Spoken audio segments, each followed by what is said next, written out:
ఒకసారి డిస్కస్ చేద్దాం. ప్రస్తుతం విజయవాడ కృష్ణా మిల్క్ యూనియన్ అంటే విజయ డైరీకి సంబంధించిన ఎండి ఈశ్వర్ బాబు గారు ప్రస్తుతం మనతో పాటు జాయిన్ అవుతున్నారు. సో దీని గురించి ఆయనకి పూర్తి అవగాహన ఉంటుంది. ఎంతో హిస్టారికల్, ఒక చరిత్ర ఉన్న విజయ డైరీ కృష్ణా మిల్క్ యూనియన్కి ఆయన ఎండిగా వ్యవహరిస్తున్నారు. సో కృష్ణా మిల్క్ యూనియన్లో అనేక వేల మంది పాడి రైతులు సభ్యులుగా ఉన్నారు. నిత్యం కొన్ని వేల లీటర్ల పాలని విజయ డైరీ వాళ్ళ దగ్గర నుంచి కలెక్ట్ చేసి దాన్ని పాల ప్యాకెట్లో నింపి దేశం మొత్తం కూడా సప్లై చేస్తుంది. దానితో పాటు అనేక మిల్క్ ప్రొడక్ట్స్ ఏవైతే ఉంటాయో వాటన్నిటిని కూడా సప్లై చేస్తున్నారు. అందువల్ల ఇప్పుడు రాజమండ్రి ఘట్టంలో ఏం జరిగి ఉంటుంది అనేది వాళ్ళకి పూర్తి స్థాయి అవగాహన ఉంటుంది. కాబట్టి ఒకసారి ఈశ్వరబాబు గారితో మాట్లాడదాం. ఈశ్వరబాబు గారు నమస్తే అండి. నమస్కారం అండి. సరే, ఈ రాజమండ్రి ఇష్యూ మీరు చూశారు, మీకేమనిపిస్తుంది సార్? ఇప్పుడు ఈ ఎంటైర్ ఇష్యూ మీ చంద్రబాబు గారి ప్రకటన చూసిన తర్వాత కానీ, లేకపోతే ఇప్పుడు నలుగురు చనిపోయారు, ఏమై ఉంటుందని అనుకుంటున్నారు మీరు?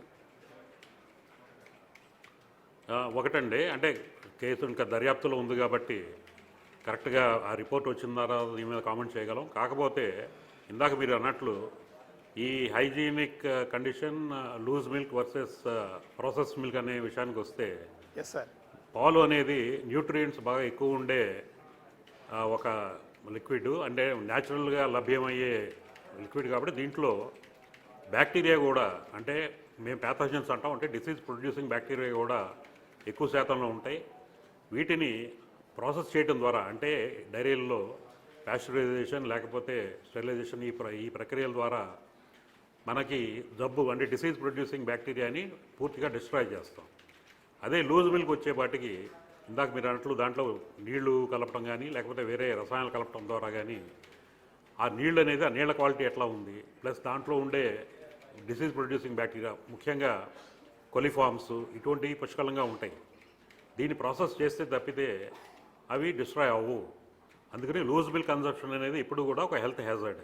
ముఖ్యంగా మనకి లోపల ఇమ్యూన్ వ్యవస్థ, ముఖ్యంగా చిన్నపిల్లల్లో అలాగే వృద్ధుల్లో కూడా ఈ ఇమ్యూన్ వ్యవస్థ దెబ్బతిన్నప్పుడు ఈ బ్యాక్టీరియా వెళ్ళి వాటి మీద అటాక్ చేయడంతో ఇందాక మనం రాజమండ్రి ఘటనలో చూసుకుంటే రీనల్ ఫెయిల్యూర్, అంటే కిడ్నీ ఫెయిల్యూర్ కానీ ఇంకా డిజెంట్రీ ఇటువంటివన్నీ కూడా సమస్యలు ఉత్పన్నమవుతాయి. అందుకని చెప్పి లూజ్ మిల్క్ కన్సంప్షన్ అనేది ఇప్పుడు కూడా శ్రేయస్కరం కాదు, మంచిది కాదు ఎవరికైనా కానీ. మనం బయట పాశ్చాత్య దేశాల్లో చూసుకుంటే లూజ్ మిల్క్ సేల్స్ అనేది పూర్తిగా నిషిద్ధం. అంటే ఎక్కడ కూడా అన్లేబుల్డ్ అన్ప్రాసెస్ మిల్క్ని హ్యూమన్ కన్సంప్షన్కి అక్కడ అలౌ చేయరు.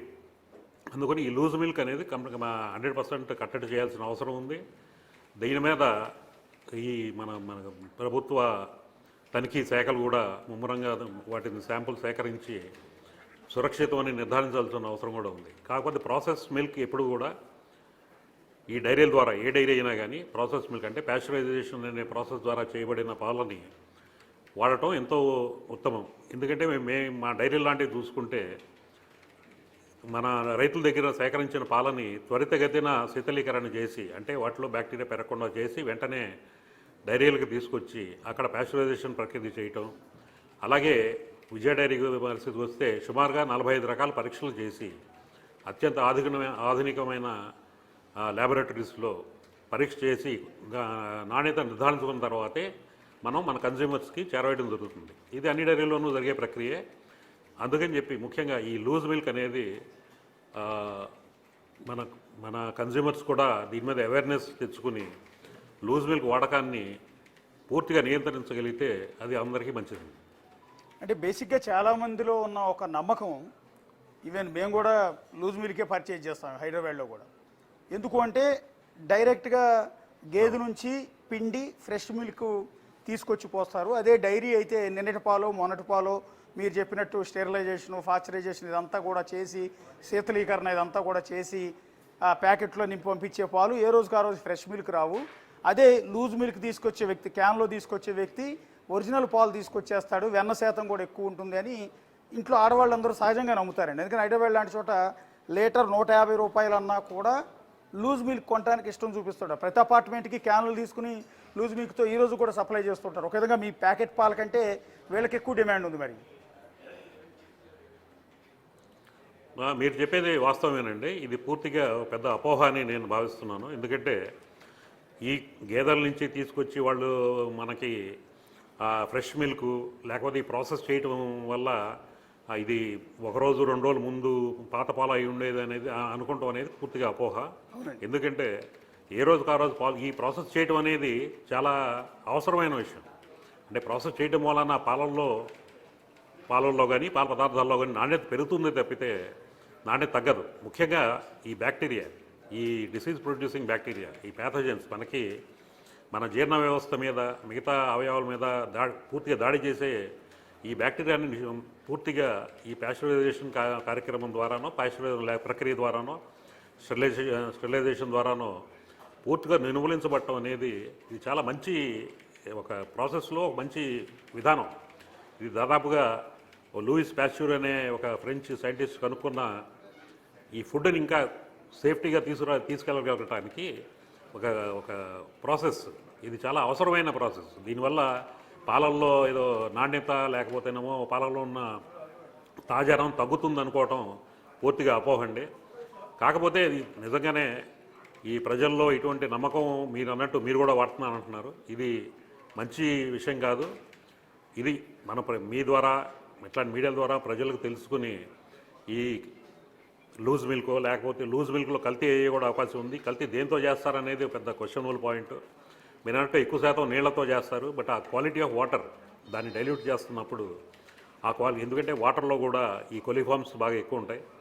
ఈ క్వాలిటీ ఆఫ్ వాటర్ మనం దాన్ని ఎడల్టరేట్ చేయడానికి వాడుతుంది. కానీ ఈ మధ్య మనం చూస్తుంటే అంటే కొద్దిగా రసాయనాలు అంటే కృత్రిమైన పాలు తయారు చేయడం కూడా ఆర్టిఫిషియల్ పాలు అంటే గేదె పాలలో నీళ్లు కలపటం కాకుండా ఆర్టిఫిషియల్గా పాలు తయారు చేస్తున్నారు. రీసెంట్గా 4-5 చోట్ల పట్టుబడింది. అందులో యూరియాతో పాలు తయారు చేస్తున్నారండి. అవును, అంటే ఒక ఆయిల్ లేకపోతే అంటే ఇది కూడా మీకు మన ఈ సోషల్ మీడియా అంటే యూట్యూబ్ ద్వారానో వాటి ద్వారానో కూడా ఈ పాలు ఎట్లా తయారు చేయొచ్చు అనేది కూడా మనమే చెప్తున్నాం. మనం అంటే మనం కొన్ని రిపోర్టర్స్. అవును, ఇది దానివల్ల ఏంటంటే ఇది ఇప్పుడు పాలు మీకు తెలుసు, ఇదివరకు 20 రూపాయలు 30 రూపాయలు ఉండే పాలు ఇప్పుడు మనం దాదాపుగా 60-70 రూపాయలు వచ్చేవాడు. ఇది మంచి లాభసాటి వ్యాపారంగా కొంతమంది భావించి ఇటువంటి అవినీతి పనులకి చేస్తున్నారు. దీన్ని ముఖ్యంగా ఈ తనిఖీల ద్వారా నిషేధించబడాలి. అలాగే లూజ్ పాల విక్రయాల మీద కూడా పూర్తి స్థాయి విచారణ జరగాలనేది మా ఉద్దేశం అండి. ఎందుకంటే లూజ్ మిల్క్ ఈ క్యానుల్లో కానీ వీటిలో కానీ ఇచ్చే మిల్క్ డెఫినెట్గా చెప్పగలము ఇది not safe for human consumption, ముఖ్యంగా చిన్నపిల్లలకి, వృద్ధులకి. అంటే సార్ ఇక్కడ ఒక చిన్న డౌట్ అండి. ఇప్పటికీ గ్రామీణ ప్రాంతాల్లో ప్రతి పల్లెటూళ్ళలో కూడా ప్రతి ఇంటి ముందు గేదెలు ఉంటాయి. చిత్తూరు జిల్లా అటు రాయలసీమ అయితే ప్రతి ఇంటి ముందు ఆవులు ఉంటాయి. కొంతమంది ఆవు నుంచో గేదె నుంచో పాలు పితికిన వెంటనే నేరుగా తాగేస్తారు, నేరుగా పిల్లలకు పట్టేస్తారు. మరి అలాంటి వాళ్ళకి మీరు చెప్తున్నట్టు ఎక్కడ పాశ్చరైజేషన్ ఉండదు, స్టెరిలైజేషన్ ఉండదు. అవును, మీరు చెప్పింది వాస్తవమే. ఎప్పుడైనా కానీ పాలు అనేది గేదె పొదుగు నుంచి ఆవు పొదుగు నుంచి బయటకు వచ్చిన పాలు, వెంటనే బయటకు వచ్చిన పాలు 100% సేఫ్ మిల్క్. కాకపోతే దాని తర్వాత మనం రవాణాలోనో లేకపోతే దాంట్లో కలిపే వాటిల్లోనూ మనకి కంటామినేషన్ అనేది స్టార్ట్ అవుతుంది. ముఖ్యంగా అంటే పితికిన వెంటనే తాగితే ఆ పాలు తాగితే నిజంగానే అది చాలా మంచి పాలు. ఎందుకంటే గేదె పొదుగులో ఉండే పాలు 100% ఫ్రీ ఫ్రమ్ ఎనీ బ్యాక్టీరియా. బయటకు వచ్చిన తర్వాత బ్యాక్టీరియా అనేది కంటామినేషన్ ద్వారా వస్తుంది. ఓకే, అంటే ఇప్పుడు ఫర్ ఎగ్జాంపుల్ గణేష్ ఉన్నాడు, ఈ పాల వ్యాపారి. ఇతను 42 మంది రైతుల నుంచి పాలు ప్రతిరోజు సేకరిస్తాడు. 106 ఇళ్ళకి అదే పాలను సప్లై చేస్తాడు. ఇలా రైతుల దగ్గర నుంచి పాలు కలెక్ట్ చేసుకునేటప్పుడు ఒక ఇంటి దగ్గర 2 లీటర్లు వస్తుంది, ఇంకో ఇంటి దగ్గర 3 లీటర్లు వస్తుంది, ఇంకో ఇంటి దగ్గర 4 లీటర్లు వస్తాయి. ఇవన్నీ ఒకే క్యాన్లో క్లబ్ చేసి తీసుకొస్తాడు. ఒక 10 లీటర్ల పాలు కావాలంటే కనీసం 4-5 ఇళ్లలోంచి కలెక్ట్ చేసుకుని అన్నీ మిక్స్ చేసి తీసుకొస్తాడు. ఇలా మిక్స్ చేసే క్రమంలో ఒక గేదెకి కనుక ఏదైనా అనారోగ్యం ఉండి ఒక గేదెకి వాళ్ళు ఏమన్నా పాలు తీయటం కోసం సమ్ ఇంజెక్షన్స్ వాడుతూ ఉంటారు. ఆ ఇంజెక్షన్ వాడో లేకపోతే యూరియా ఎక్కువగా ఉన్న గడ్డి తింటే ఆ గేదె పాలు మిగిలిన పాలల్లో కలిసిపోవటం వల్ల మొత్తం అతను తీసుకొచ్చే క్యాన్ మొత్తం పొల్యూట్ అయిపోతుంది కదా. అంటే మీరు చెప్పేది వాస్తవమే. కానీ ఇటువంటి ప్రమాదాలు జరగటానికి గేదె తినే పశుగ్రాసం వల్ల కానీ లేకపోతే గేదెకి చేసిన యాంటీబయాటిక్ ఇంజెక్షన్లు లేకపోతే హార్మోన్స్ వల్ల కానీ రావటం అనేది అవకాశం చాలా తక్కువ. ఓకే. ఏది ఆ పశుగ్రాసం అంటే ఒకళ్ళు యూరియా కలిపిన గడ్డి తింటలే పాలల్లోకి వచ్చేది, లేకపోతే అది తింటం మూలాన ఆ అవశేషాలు పాలల్లో ఉండి వాటి వల్ల అనారోగ్యం కలగటం అనే అవకాశం చాలా తక్కువ. ఓకే. ఇది డెఫినెట్గా ఒకవేళ ఈ పాల నుంచి అయితే కనుక ఏదన్నా దాంట్లో దాని నిల్వ ఉండటానికి ఏదైనా వాడటం కానీ లేకపోతే వేరే రకమైన ఏదైనా ప్రక్రియ కానీ జరిగి ఉండొచ్చు ఒకవేళ పాల నుంచి అయ్యి ఉంటే. Yes sir. ఇప్పుడు పాలు ఇవ్వని గేదెలకు ఇంజెక్షన్ చేస్తారు కదండి, సమ్ ఇంజెక్షన్ ప్రతి ఇళ్లలోనూ ఉంటాయి అవి. ఆ ఇంజెక్షన్ వల్ల ఏం ప్రాబ్లం ఉండదంటారా? అవును. అంటే ఇంజెక్షన్స్ అంటే బేసిక్గా ఆ పశువుకి అనారోగ్యం కలిగినప్పుడు యాంటీబయాటిక్ ఇంజెక్షన్ అనేది చేస్తారండి. ఆ యాంటీబయాటిక్ ఇంజెక్షన్ చేసినాక మాలాంటి డైరీలు అయితే కనుక 2-3 రోజుల వరకు ఆ పాలను సేకరించం. ఎందుకంటే దాంట్లో కొన్ని యాంటీబయాటిక్ అవశేషాలు ఉంటాయి కాబట్టి. కానీ ఆ యాంటీబయాటిక్ వల్ల ఇటువంటి ప్రమాదం జరిగిందనేది నేనైతే అనుకోను. అదేంటంటే ఆ యాంటీబయాటిక్ ఉండటం వలన మన పాలల్ని ప్రాసెస్ చేసినప్పుడు దాని తర్వాత దాంతో పెరుగు అటువంటి పదార్థాలు తయారు చేసినప్పుడు ఆ ప్రోడక్ట్ క్వాలిటీ సరిగ్గా రాదు కాబట్టి మేము యాంటీబయాటిక్ టెస్ట్ చేసి మిల్క్ తీసుకుంటాం. యాంటీబయాటిక్ ఫ్రీ మిల్క్ డైరీల దగ్గర అయితే యాంటీబయాటిక్ ఫ్రీ మిల్కే ఉంటుంది. లూజ్ మిల్క్ అయ్యేపాటికి దానికి అటువంటి టెస్టులు ఏమి చేయరు కాబట్టి మరి యాంటీబయాటిక్ వచ్చే అవకాశం ఉంది.